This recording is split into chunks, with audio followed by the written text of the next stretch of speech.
Hello, everyone. I'm Andrea Tanteros, along with Bob Beckel, Eric Bowling, Dana Perino, and Greg Gutfeld. It's 5 o'clock in New York City, and this is The Five.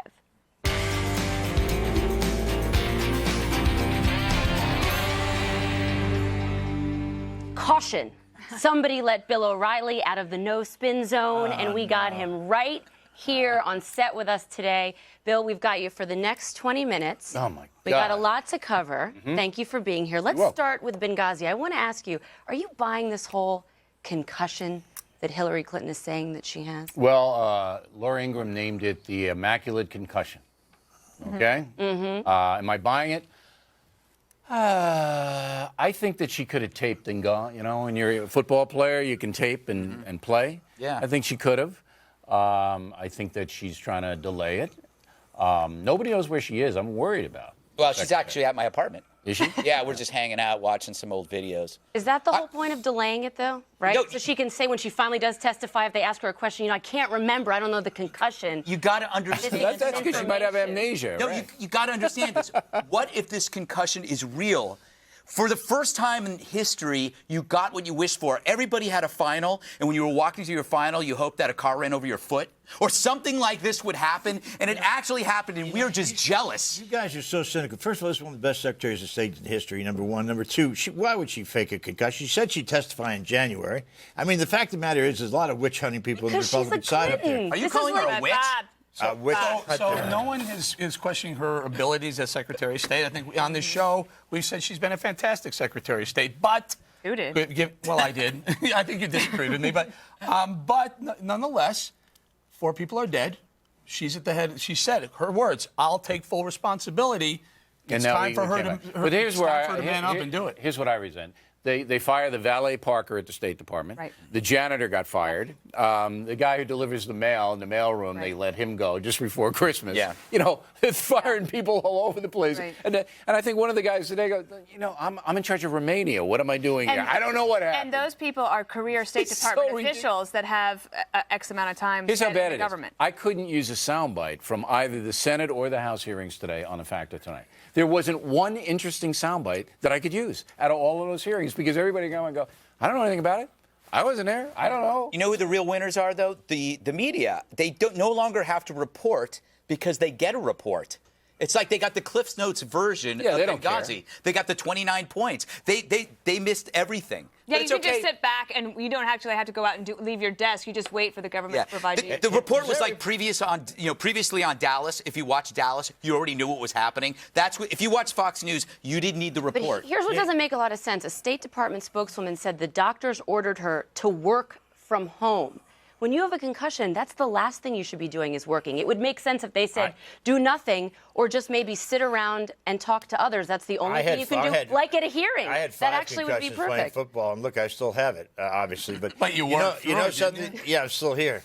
But you know, what they didn't mention, I guess, in that report is that the Republicans in the House cut funding for the State Department. That's actually, I know you always got get to jumpy read it, about. and you got to look. First of all, when you're at the State Department, Bob, you have discretion to be able to say, I have a certain amount of money, and Libya is a higher priority than Guatemala, so I'm going to put the money there. You actually can do that. Blaming House Republicans who have not been in charge of anything forever, since. What do you mean they've been in charge of money? The bottom line is you need to get the Secretary of State under oath to tell us what happened, right? That it? Do we all agree on that? You too? Well, she asked Get her for under it. oath. Tell us what happened. I'll Tell the take folks what happened. You screwed up. How did it happen so it doesn't happen? But we're talking about the Clintons. They have a very storied relationship with testifying. It's like, remember the Rose Law Firm? But the problem is, if she testifies while she's still Secretary of State, she may be working the clock a little bit after the new Secretary of State gets sworn in. It's not her responsibility anymore. But what if she testifies while she's still Secretary of State and they say, who changed the talking points? Oh, welcome to the cynics of the Five. Who changed the talking points, though? Someone's got to answer that question, though. They said there was a systemic failure. What it's not is some epic, sinful conspiracy that you all think it is. No, but the report avoids the central question: who pushed the video? That's like removing the whale from Moby Dick. It's the only point that matters. No, Gutfeld. Why was the guy in Benghazi when they were warned that he shouldn't have been? And why did they pull the 2 security teams in August out of Libya? Those are the questions. Yeah, but why did they create the story about the video? And they don't have an answer. That's important, too. There are about 5 or 6 questions. Look, let's just dispense with all this. Hillary will come on the Factor when she's feeling better. All right? We'll ask the questions. They don't need to waste all our money on these hearings because they're dopey anyway. We'll just get it. We'll give her the whole hour. The other biggest PR problem was not that was initially saying that maybe she probably, actually saying she's not going to testify on the Thursday. Spokesperson asked, well, will she testify? And she says, and the spokesperson said, we'll see if there's an ongoing conversation in January. Then, after 5 days of heat, then they say she will testify. They should have just said that initially. Wait, she's got a head injury. We got to move on. She's got a head injury, Bill. Okay. While she's laid up, we have a U.S. Marine who is in Mexico, and it seems like the Obama administration isn't doing enough to get him out. What do you say? Well, he's been in there since August, so it's almost Christmas. And Jay Carney says, I don't even know about it. You don't know. Sergeant Schultz said, no, nothing. I don't know. Again, leadership dictates, and I used Abraham Lincoln on the Factor last night as a great example, that you pay attention to the small stuff as well as the big stuff. Commander-in-Chief is the president, is he not? Here's a Marine who served in Fallujah in combat, had post-traumatic stress when he came back, is now incarcerated for no reason at all in Mexico because they wanted to extort money from his family. President Obama should be, number one, made a public statement, as should Hillary Clinton before the concussion, all right? Said, this is ridiculous. Please let him out.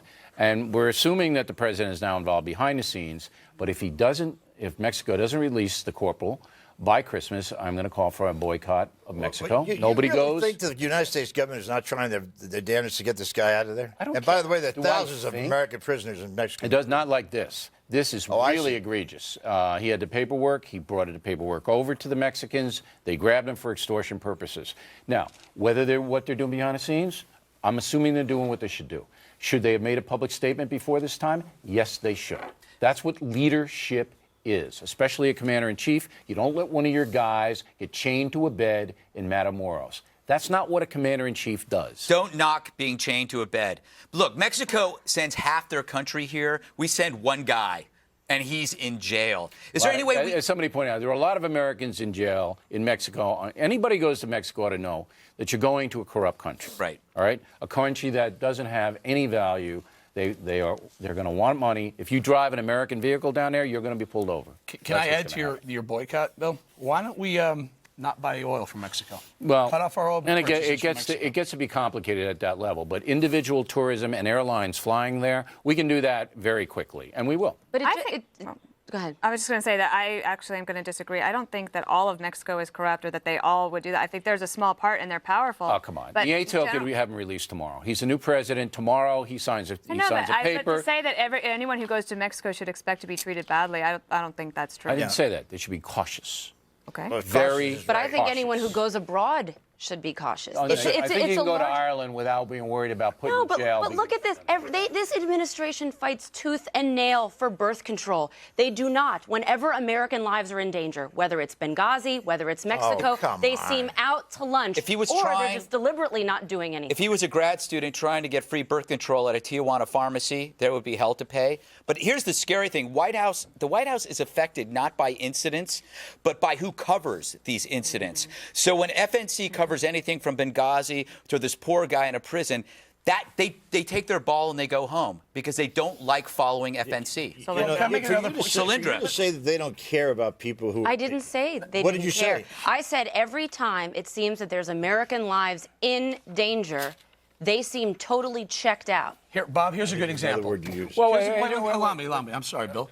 Sandra Flock gets insulted by a radio host. President Obama makes a statement, calls her up, goes on national television and addresses it. We have a Marine who's chained to a bed, and he's nowhere to be seen. And he called her parents either. We had the parents on last night. The president hasn't ever heard from him. And the State Department tells the parents, we can't do anything. But here, look, you have a good point, Andrew, because we have a scientist in jail in Pakistan for 30 years, and this is the guy that helped us get bin Laden. What has President Obama done about that? Nothing. All right. That's not right. All right. Yes, what has he done now? Yeah, they have gone to the ISI and they've tried to get him out, and they Who's won't let they? him out. Who went to the ISI? I assume that You the assume. CIA and some other people. Well, wait a minute. You assume a lot. We don't see You're anything. the one assuming something. You're the here saying they're not doing I'm a anything. fact-based guy. Have we seen Hillary Clinton say anything publicly? Have we seen the president say anything publicly? No. That's the fact. You think saying something publicly is Correct. the best kind of diplomacy? That's leadership. That's not leadership. Leadership, when it comes to Pakistan, where we're very, very difficult shape with that country, you don't try to make it a public issue. So leadership is not saying anything and allowing the people to assume we're doing something while two individuals rot in prison. Well, that's Bob Beckel's leadership. No, Let's hear it for him. You're assuming. Wait a second. I'm not going to let you get away with that. You're assuming that the other side of that, they're not doing anything, and that's crap. Look, I want leadership. I want clarity. We're not getting it. You're assuming they're doing something. Fine. That's not a fact. The fact is, no clarity, no public statements, two guys rotting in prison who shouldn't be. That's the fact, Jack. And you're assuming, Jack, it's Bob. You're assuming that means that's a good way to get these guys out, is to go public. Okay.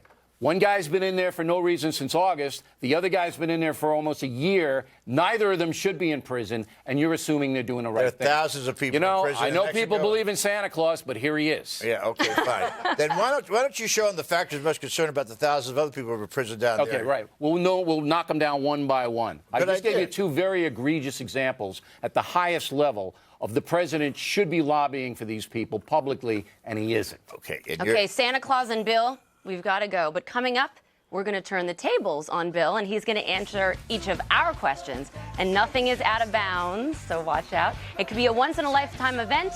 You do not want to miss it. More with Bill O'Reilly in a moment.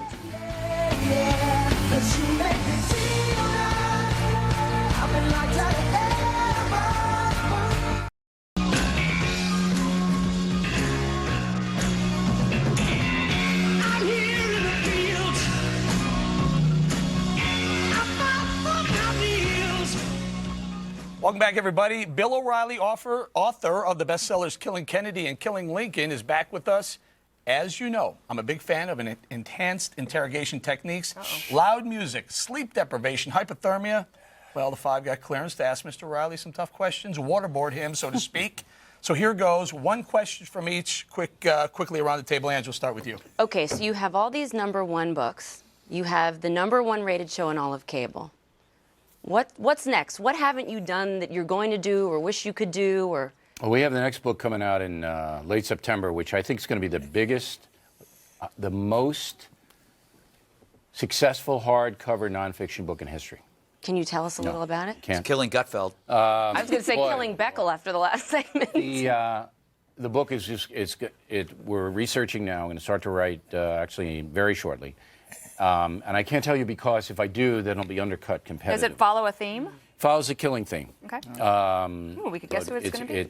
You're going to be very surprised. Well, that wasn't exactly waterboarding, man. I like that question. It was a tough question, hard hitting. Waterboarding is going on O'Reilly's show. That's waterboarding.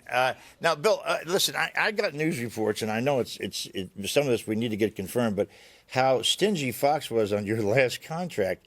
And I just wondered, you're getting close to being able to get on food stamps. Can I help you do that? I can get on Social Security, though. I mean, but I'm not going to take Social Security. Did you know that, Beckel? I'm going to send it. I'm going to send it back to the government. I don't want it. Good for you. Yeah. Yes. That's about 0.0000001% People that have means should Yeah, not but that take doesn't Social stop you Security. from taxing the 2%, does it? Right. You should tax the 2%. For what? Great And days. for what, Solyndra? And how'd you come up with 2%? Why not 3? Why not 8? Why not 10? Why Why'd you not? come up with just Why not? arbitrarily just pick that number? Anybody who's got that kind of free ride for the last 20 years deserves to get taxed. Gotcha. All right, this is O'Reilly's segment here. So, Bill, I'll take my shot at you. Yeah, go waterboard ahead. you a little bit. Sure.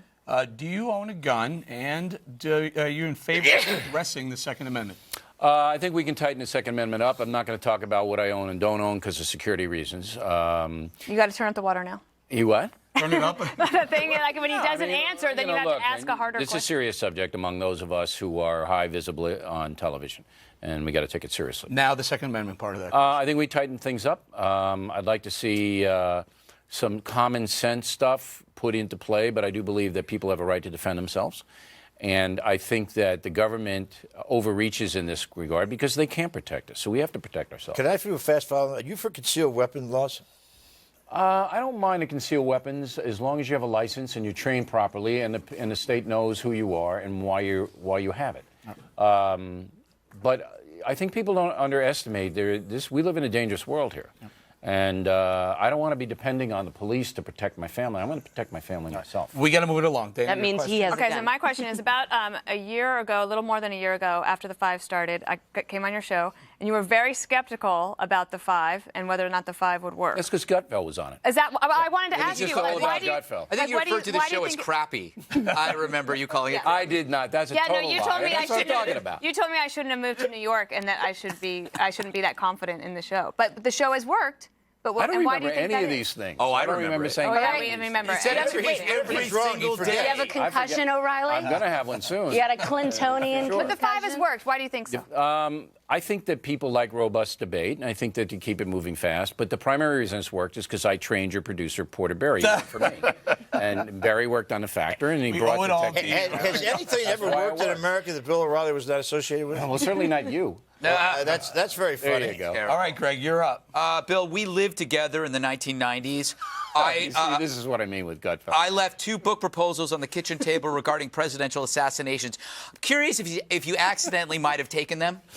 Look, this is Gutfeld. This is Gutfeld all day long. And it wasn't because of the breakup. Right. You had to take The them. Joy of Hate, right? Yes, The Joy of Hate. Okay. And actually, you made the bestseller list. Gutfeld. It's 4 amazing. weeks running. It's amazing how many copies your parents bought. Oh, I mean, yeah. how they No, you how know they what? got around in that many stores. Notice there's only one name on the book. Yeah. There's no co-written there. I did this all by myself with a bottle And there's of a wine. good reason. There's no research in it at all. It's- Oh, I did a lot of research. A lot of Who's that research. second guy, by the way? Can we let's talk about your books? Tell us. You kind of Oh, this alluded to bald one another right one down the coming. middle. Well, Let's talk- I want a hold on. congratulations for Beckel. The Bible for Beckel is the New York Times. It debuted. Killing Kennedy debuted on the New York Times bestseller list. Remains there. Number 1. Weeks. Yeah. Number 1. But this coming Sunday, Kennedy's number 1, Killing Lincoln number 2. First time it's ever happened in the history of publishing. We have 1 and 2, same author. And you know how much this pains the New York Times. They are just absolutely, how is this happening? Do we have to print it? And they do. I was on a plane about 3 weeks ago and was walking up the aisle. Shut up. Yeah, that's right. I'm walking up the aisle, and I saw 4 different people, and three of them are reading Killing Kennedy, and 1 had Killing Lincoln, and they were not sitting together. It How was, many Joy of Hates were being read? well, all the ones that were in my bag that I was Right, taking. right. You know you knocked off the 50 Shades of Grey. I know what. Did they You know have to that? get the second author to sign it for you? I signed Greg. Martin Dugard is a great researcher, and I'm happy to have him. I know what your next book really is. good researcher. You are going to reanimate the presidents, so it's going to be reanimating Kennedy and reanimating Lincoln. Am I right? No, you're wrong. But I know what your book is. What? The Joy of Silence. Okay. In your dreams, Right, my that's friend. right. My book is The Hate of Joy, about Republicans and conservatives who hate to have good times. No, that's The about your liberals- relationship with Joy Behar. Remember? You don't remember it, but it was 2001 to I was drunk 2004. when I Ladies and first gentlemen, met you're Joy. seeing the show now dissolve into chaos right before your eyes. They're telling me to tease now, right? Yeah. Perfect. There you On go. cue. Bill, thanks for Thanks. joining us. Okay, guys. Merry Christmas to Merry you all. Christmas. Beckel, I can say that to you? Or are you a Happy Holidays guy? I'm a Merry Christmas guy. Excellent. Riley. See, All no right, one there asked he Bill is. about the war on Christmas. That could have been a Because little it's still waterboarding. raging. All right, you can catch Bill, more of Bill in a few hours on the Reality Factor.